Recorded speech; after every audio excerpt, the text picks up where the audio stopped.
Bismillahirrahmanirrahim. Assalamualaikum warahmatullahi wabarakatuh. Di sini saya Rena Ayuning Tias dari jurusan Akuntansi Fakultas Ekonomi UIN Malang dengan NIM 1852084. Di sini saya akan menjelaskan tentang modul 3 dari buku Praktikum Audit, yaitu judul kertas kerjanya siklus persediaan, penggunaan, dan pembayaran utang usaha. Di sini kita masuk ke prosedur yang pertama, yaitu prosedur audit. Yang pertama yaitu salah satu cara untuk meyakinkan nilai persediaan per tanggal neraca atau laporan posisi keuangan adalah dengan melakukan pengambilan persediaan atau inventory taking.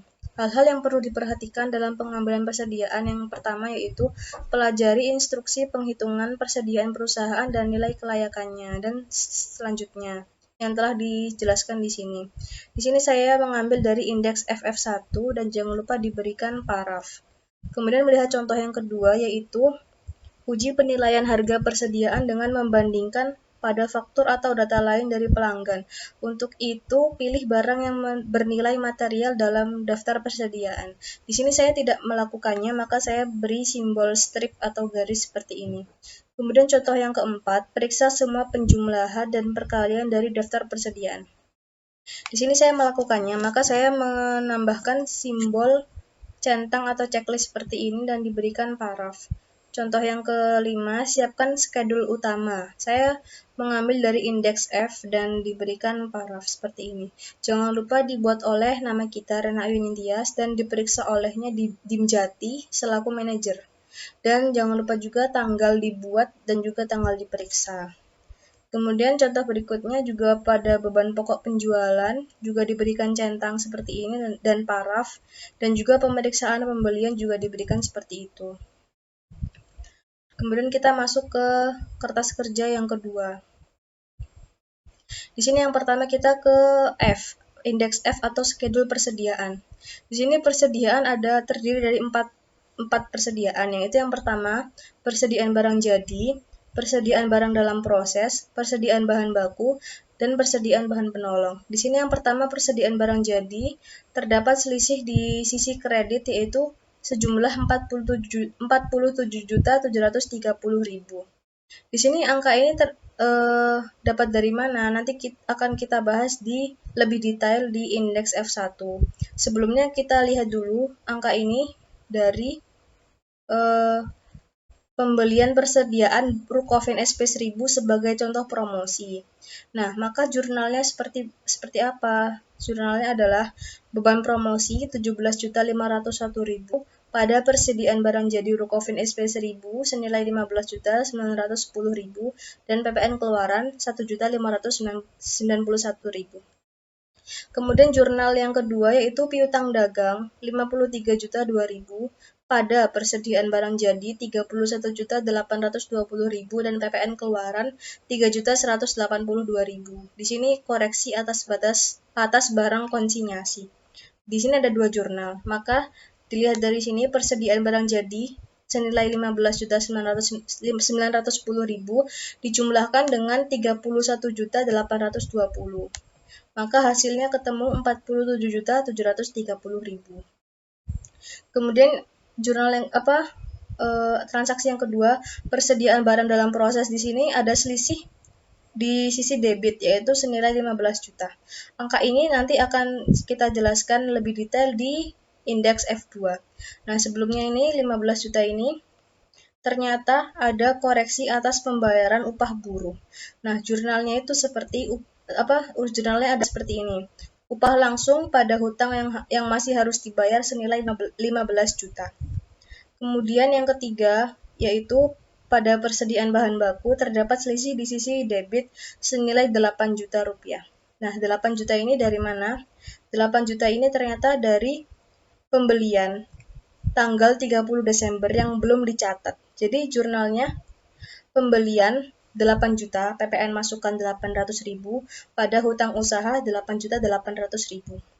Kemudian jurnal yang kedua yaitu bahan langsung neraca 8 juta, pada bahan langsung laba rugi 8 juta. Ini koreksi untuk mencatat persediaan akhir yang terlalu rendah.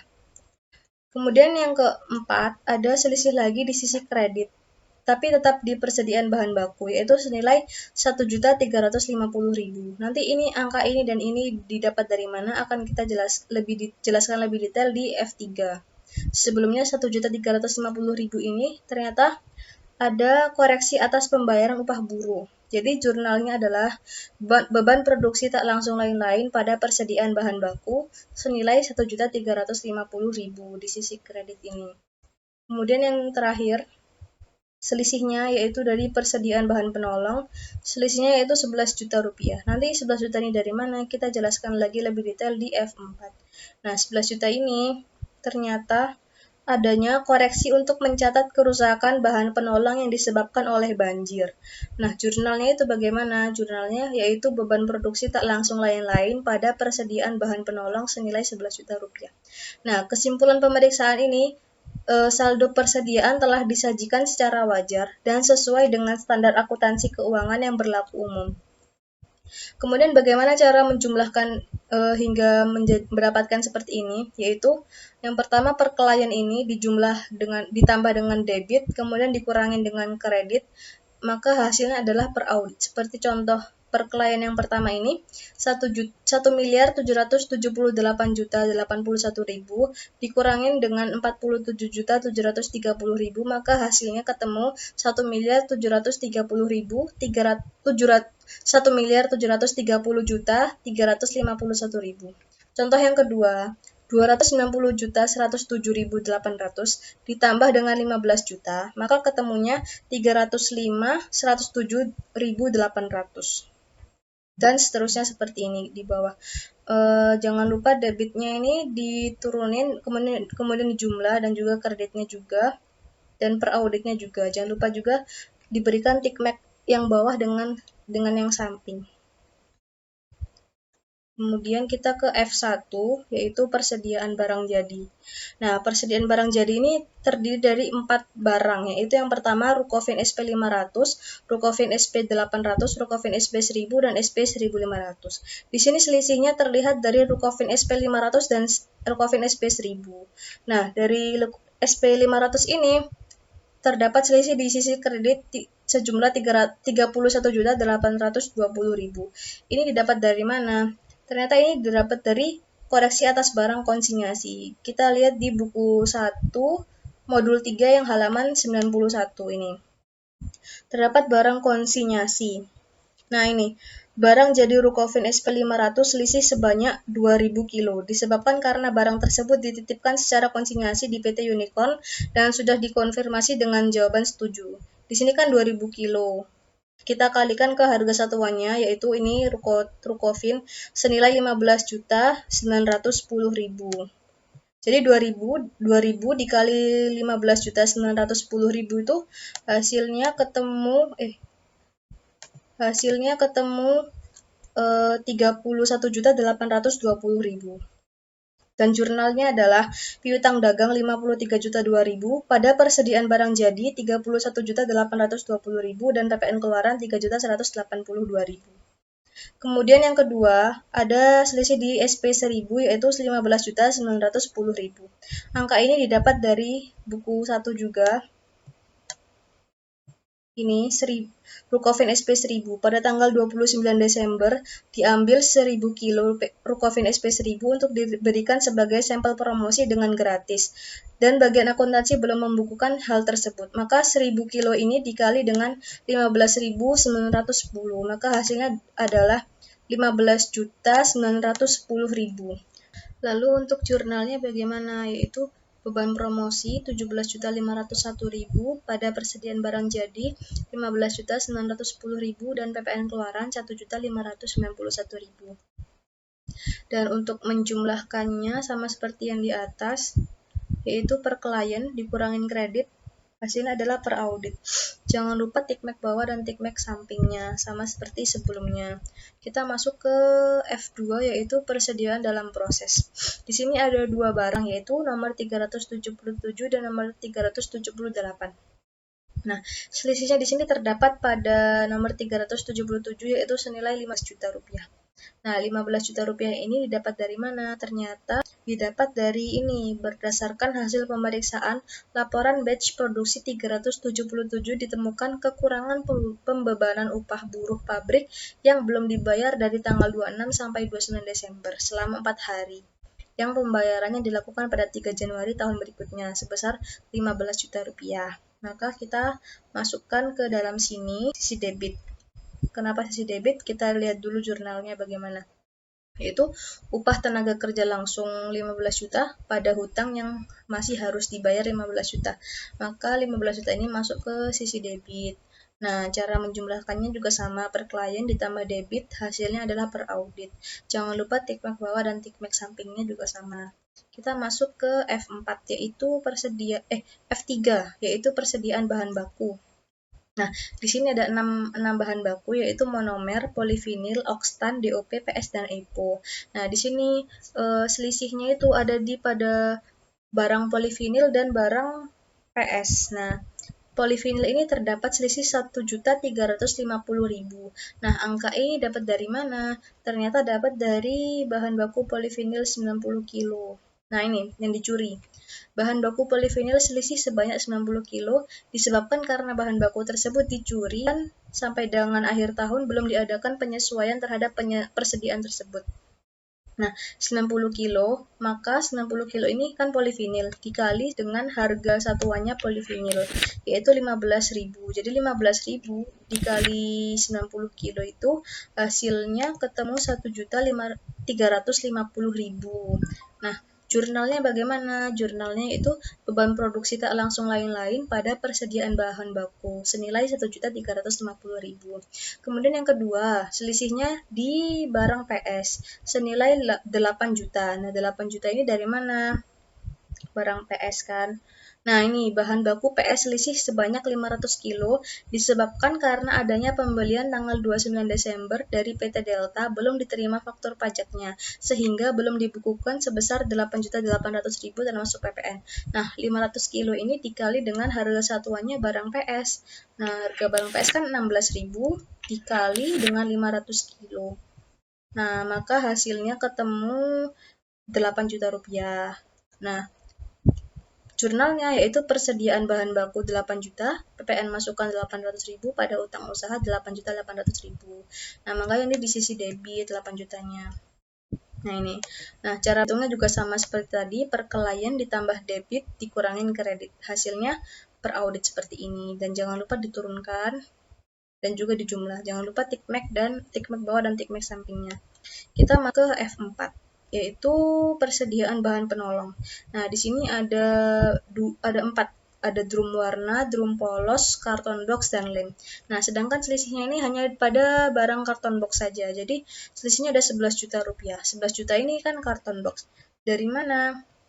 Karton box. Ternyata dari sini, bahan pembantu karton box selisih sebanyak 10.000 pieces disebabkan karena terendam banjir sehingga sudah tidak dapat dipakai lagi. Nah, 10.000 ini dikali dengan harga satuannya karton box yaitu 1.100. Jadi kan 1.100 dikali dengan 1.000 maka hasilnya 11 juta. Nah, 11 juta rupiah. Nah, jurnalnya bagaimana? Jurnalnya itu beban produksi tak langsung lain-lain pada persediaan bahan penolong senilai 11 juta rupiah. Nah, perhitungannya sama kayak tadi, per klien dikurangin kredit, hasilnya adalah per audit. Jangan lupa tikmek bawah dan tikmek sampingnya, seperti yang sebelumnya. Kemudian kita lanjut ke kertas kerja yang ketiga, yaitu perhitungan fisik persediaan atau indeks FF1.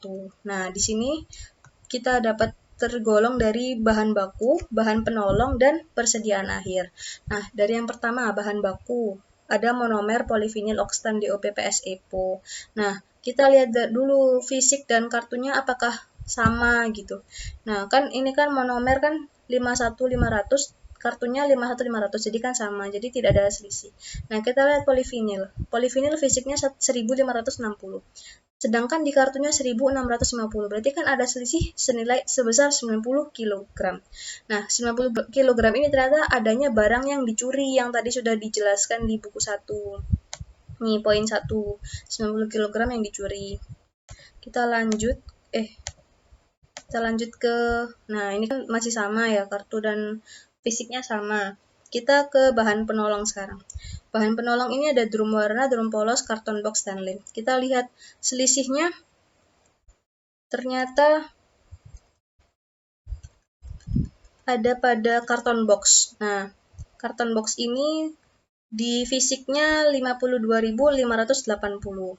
Sedangkan kartunya 62.580. Berarti selisihnya kan 10.000. 10.000 ini adanya barang yang terendam banjir, yang tadi sudah dijelaskan. Kemudian kita masuk ke persediaan akhir. Nah, di Rukovin ini, Rukovin SP500, di fisiknya 37.500, sedangkan kartunya 39.500. Maka selisihnya kan 2.000. Nah, 2.000 ini barang konsinyasi yang tadi sudah dijelaskan di buku 1, ini barang konsinyasi. Kemudian yang berikutnya SP1000. Nah, SP1000 ini di fisiknya 28.854, sedangkan kartunya 27.854. Berarti kan selisihnya 1.000. Nah, 1.000 ini ternyata sampel promosi. Sampel promosi yang tadi sudah dijelaskan. Nah, ini sampel promosi 1.000 kilo ini tadi selisihnya. Seperti itu. Kemudian kita lanjut ke kertas kerja yang keempat, yaitu TOC3 atau uji transaksi pembelian. Nah, uji transaksi pembelian ini ada 6 PT, yaitu PT Delta, PT Elang, PT Fitria, PT Gaya, PT Hero, dan PT Indah. Dan kita lihat jumlahnya ini, sekian ini, 22 juta, 33 juta, 44 juta, 55 juta, 66 juta, dan 77 juta ini dilihat dari mana? Yaitu dilihat dari buku 1. Nah, ini terdapat di buku 1. Tadi kan PT Delta. Nah, PT Delta ini 22 juta. Kemudian PT Elang 33 juta, PT Fitria 44 juta, PT Gaya 66 juta, PT Hero 55 juta, dan PT Indah 77 juta. Nah, terus kemudian kita mengecek lagi bukti pendukung ini kan semuanya VO. VO itu apa? Nah, VO itu adalah vouching atau pemeriksaan ke bukti-bukti transaksi. Jadi, tandanya ini semua PT ini diperiksa ke dalam bukti-bukti transaksi yang sudah dijelaskan di buku 1 tadi. Kemudian otorisasi. Otorisasi ini semua di checklist gini centang. Artinya apa? Artinya sudah diperiksa kelengkapan otorisasi. Nah, kita lihat di contoh surat apa ini? Oh, ini surat konfirmasi. Nah, ini kan sudah ada tanda tangannya gitu kan, tanda tangan, terus kemudian ada kepada YTH ini PT Manager, dan tanda tangan dan stempel. Berarti kan sudah diotorisasi. Dan nah, sudah diperiksa kelengkapan otorisasi. Kemudian footingnya ini semuanya tick marknya ke bawah gini kan semuanya, dan tandanya tuh penambahan atau pengurangan secara vertikal, yaitu atau yang disebut footing verified, jadi sudah terverifikasi. Nah, kemudian periksa pencatatan ke buku pembelian dan kartu persediaan ini semuanya centang gini kan, centang checklist gini. Nah, berarti tandanya sudah diperiksa kelengkapan otorisasi seperti yang sudah disebutkan tadi, seperti otorisasi ini. Kemudian buku besar semuanya ini L. Berarti L itu tandanya dicocokkan dengan buku besar dan buku besar pembantu utang. Nah, seperti itu. Kemudian kita lanjut ke modul kertas kerja yang kelima, yaitu utang usaha atau M1, utang usaha. Nah, utang usaha ini ada 1, 2, 3, 4, 5, 6, 7, 8, 9 perusahaan. Nah, perusahaan ini per kliennya dengan per auditnya ternyata dilihat ada yang berbeda, yaitu dari PT Berkat, kemudian PT Delta, dan PT Elang. Nah, kita lihat selisihnya. Ternyata selisihnya dari PT Berkat senilai 990.000. Nah, 990.000 ini didapat dari mana? Ternyata kita lihat di buku 1 yang halaman 94, atau kita lihat di sini 94. Sebentar, 94. Nah, ini 94. Nah, di sini 990.000 PT Berkat. Karena kesalahan pencatatan tanggal 3 Desember penerimaan piutang sebesar 990.000. Kita masukkan di sini 990.000. Nah, lalu ini tidak di jurnal. Kesalahan pencatatan PT Berkat sebesar 990.000. Tidak perlu di jurnal. Karena apa? Karena tidak dicatat karena kesalahan pencatatan itu berada pada PT Berkat. Jadi bukan pada PT Sugus. Jadi kesalahan itu terdapat pada PT Berkat. Jadi tidak perlu di jurnal. Kemudian yang berikutnya di PT Delta terdapat selisih sebesar 8.800.000. Ini didapat dari tadi juga yang buku 1 halaman 94 ini. Nah, ini 8.800.000 PT Delta. Jawaban tidak setuju karena adanya pembelian bahan baku yang belum dicatat. Maka kita catat di sini 8.800.000 selisih kurangnya karena dikredit. Enggak, tambah. Nah, jurnalnya bagaimana? Jurnalnya yaitu persediaan bahan baku 8 juta, PPN masukan 800.000, pada utang usaha 8.800.000. Kemudian yang ketiga, selisihnya 2 juta, yaitu pada PT Elang. Nah, PT Elang ini ternyata di sini tidak setuju karena adanya giro yang sudah dibayar kepada PT Elang sebesar 2 juta rupiah jatuh tempo 27 Desember 2018 belum dikeliringkan oleh PT Elang. Nah, kan belum dikeliringkan. Senilai 2 juta. Nah, karena belum dikeliringkan, jadi tidak perlu di jurnal nih. Untuk hasil konfirmasi dari PT Elang tidak dicatat karena belum dikeliringkan oleh PT Elang. Jadi tidak ada jurnalnya. Jadi jurnalnya hanya satu ini yang dari PT Delta.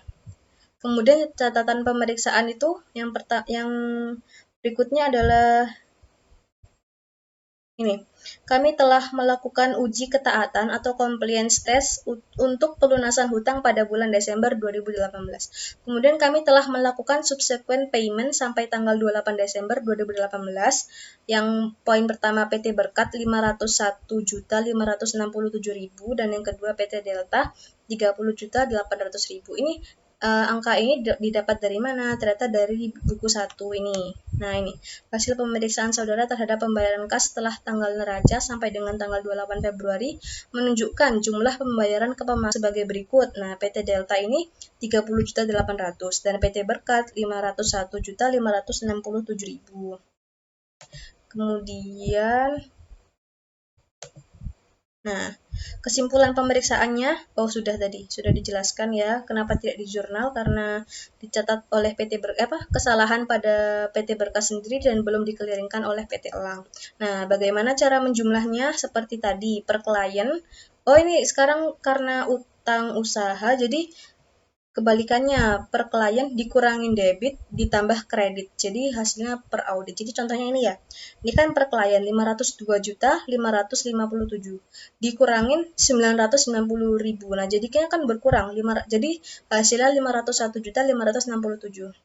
Kemudian yang ini yang PT Delta 22 juta ditambah 8.800.000. Jadi totalnya 30.800. Kemudian yang ini juga 33 juta ditambah 2 juta hasilnya 35 juta rupiah. Nah, seperti ini. Jangan lupa dikebawahin, dijumlah. Ini juga dijumlah dan jangan lupa tick mark bawah dan tick mark sampingnya. Kemudian kita lanjut ke kertas kerja yang ke-6. Nah, ini. Yang ke-6 itu ada daftar konfirmasi dan pengeluaran setelah tanggal neraca atau MM1.1. Nah, di sini ada, seperti tadi yang tidak setuju dan setuju itu, ini sama seperti tadi PT Andalas, PT Berkat. Nah, ini kan PT Berkat kan tidak setuju kan, seperti di soalnya nih, tidak setuju sebesar 990.000. Nah, ini tidak setuju maka ditulisnya RD. Kalau setuju itu CB atau CB. Nah, 990.000 maka kita kurangin 502 dikurangin 990.000 hasilnya segini. Nah, seperti selanjutnya PT Delta tidak setuju senilai 8.800. Ini kan minus ya, ini positif plus 8.800.000. Maka ditambah ini juga 2 juta, PT Elang 2 juta. Bisa kita lihat di Mana? Oh ini. Di sini 8.800.000 dan 2 juta PT Delta dan PT Elham. Nah, kita lihat yang CB ini kan kosong kan, nggak ada selisih. Nggak ada itu ya selisih. Nah, maka CB itu artinya confirming balance atau jawaban konfirmasi yang cocok. Nah, kalau yang RD ini reporting difference atau jawaban konfirmasi yang tidak cocok. Jadi, tidak cocok kan jawaban konfirmasinya. Nah, terus kemudian seperti biasanya dikebawahkan di jumlah gitu dan jangan lupa tick mark-nya. Kemudian kita lanjut ke kertas kerja yang ke-7, yaitu sama seperti yang sebelumnya, yang tidak setuju dan setuju itu kita lihat dari PT Berkat yang pertama, yang sebelumnya ya. Sebelumnya di PT Andalas ini tidak ada setuju, maksudnya setuju dan tidak ada perubahan apapun. PT Berkat, nah ini PT Berkat ini terdapat PT Berkat kan tadi tidak setuju. Nah, saldo tagihan kami pada PT Sugus pada tanggal 31 Desember sebesar 502.557.000 adalah cocok, kecuali 990.000. Nah, ini kan 990.000 ini tadi yang tidak setuju itu kan. Nah, sehingga piutang kami sebesar sekian. Kemudian PT Caraka ini tidak terjadi apa-apa, maksudnya setuju gitu kan. Nah, kemudian PT Delta. Nah, ini PT Delta kan tadi yang tidak setuju sebesar 8.800.000. Kemudian PT Elang juga tidak setuju sebesar 2 juta rupiah. Nah, kemudian yang berikutnya tidak semuanya setuju karena tidak terjadi perubahan apapun. Kemudian kita lanjut ke kertas kerja modul ke-8, yaitu beban pokok penjualan atau PL2. Nah, di sini ini menjelaskan semua persediaan bahan baku awal. Pokoknya ini seperti pada F1 yang tadi, F1 sampai F4 indeksnya. Soalnya kan kita lihat ya, persediaan bahan baku awal di sini tidak ada selisih sama sekali. Jadi per auditnya tetap gitu kan. Pembelian juga sama, retur dan potongan pembelian juga sama. Nah, pada persediaan bahan baku akhir ini terjadi selisih pada sisi debit 8 juta dan sisi kredit 12.350.000. Nah, ini angka ini dapat dari mana? Kita lihat, kita kembali lagi ke F3 dan F4. 8 juta dan 12.3. Nah, ini F4. F3 dan F4. Nah, ini F3 dan F4. Nah, ini F3 kan. Nah, ini 8 juta. Tadi kan di sisi debit kan. F3-nya di sisi debit 8 juta dan sisi kreditnya 1.350.000 dan F4-nya senilai 11 juta. Jadi kan 11 juta ditambah 1.350.000 senilai 12.350.000. Nah, ini jadikan di debit dan di kredit. Nah, kemudian kita jumlah seperti biasanya. Karena ini minus, terus ini ditambah 8 juta, dikurangin 12.350, senilai hasilnya adalah 653.999.900. Dan kita jumlahkan semua ke bawah, ini juga turun ke bawah, dan juga ini. Jangan lupa tick mark-nya. Kita lanjut ke tenaga kerja langsung. Oh, ternyata di tenaga kerja langsung sampai beban-beban tersebut ini, beban lain-lain ini tidak ada selisih atau peran di saat kita auditkan. Jadi semuanya tetap kan, jumlahnya tetap gitu kan. Kita lanjut ke jangan lupa di total juga, total biaya manufaktur. Ini dari angka ini 31 miliar dijumlah dengan ini 321 juta menghasilkan 33 juta sekian. Kemudian kita lanjut ke barang dalam proses awal. Oh, tidak ada selisih apapun. Barang dalam proses akhir. Oh, ternyata ada barang dalam proses akhir kan. F2 nih, 15 juta dari F2. Kita lihat F2. 5 juta. Nah, 15 juta di sisi kredit. Apa ini? Persediaan dalam proses akhir. Iya, 15 juta. Di sisi debit. Mari kita lihat lagi. Nah, 15 juta ya, barang dalam proses akhir 15 juta. Tinggal kita tambahkan. Ini kan minus 290 sekian-sekian ditambah 15 juta, hasilnya 305 sekian-sekian. Ini minus. Sekarang kita turunkan. Ini 33 miliar ini ditambah dengan ini, kemudian dikurangin dengan 290 sekian. Hasilnya adalah 33 miliar. Kemudian kita turunkan. Ini 8 juta. Oh ya, ini kan tadi 15 juta. Kita turunkan 8 juta ditambah 15, ini 23. Kemudian 12.350 kita turunkan. Kemudian ini juga sama, kita ini ditambah 334 dikurangi 305 hasilnya sekian. Kemudian kita ke persediaan barang jadi awal, oh tidak terjadi apa-apa, tidak ada selisih apapun. Kemudian kita persediaan barang jadi akhir, oh ini ada selisih 47.730.000. Ini didapat dari mana angka ini? Ternyata dari F1. Sekarang kita ke F1. F1 ini awal, berarti 47.730. Nah, ini ternyata di sisi kredit kan 407. Ini bukan. Nah, ini F1. Ternyata totalnya ini total dari persediaan barang jadi akhir 47.730.000 totalnya ini. Ini di jumlah ini kan. Berarti kita masukkan ke sini. Makanya sisi kredit 47.730.000. Tinggal kita kurangin. Minus ini 1.778 dikurangin 47 juta. Hasilnya adalah 1.730.000 sekian. Kemudian harga pokok barang dijual, ini tinggal dijumlah saja. 33.859 ini ditambah 1.134 dikurangin 1.778 sekian, hasilnya adalah 33.216 juta. Kemudian ini kita turunin 23 jutanya diturunin. Nah, ini 12.350-nya ditambah dengan 47.730, hasilnya adalah 60.080.000. Kemudian yang ini yang sisi per auditnya yaitu 33 miliar 849 ditambah 1.134 dikurangin 1.730 juta. Hasilnya 33.257.277.959. Nah, jangan lupa tick mark-nya ke bawah semua.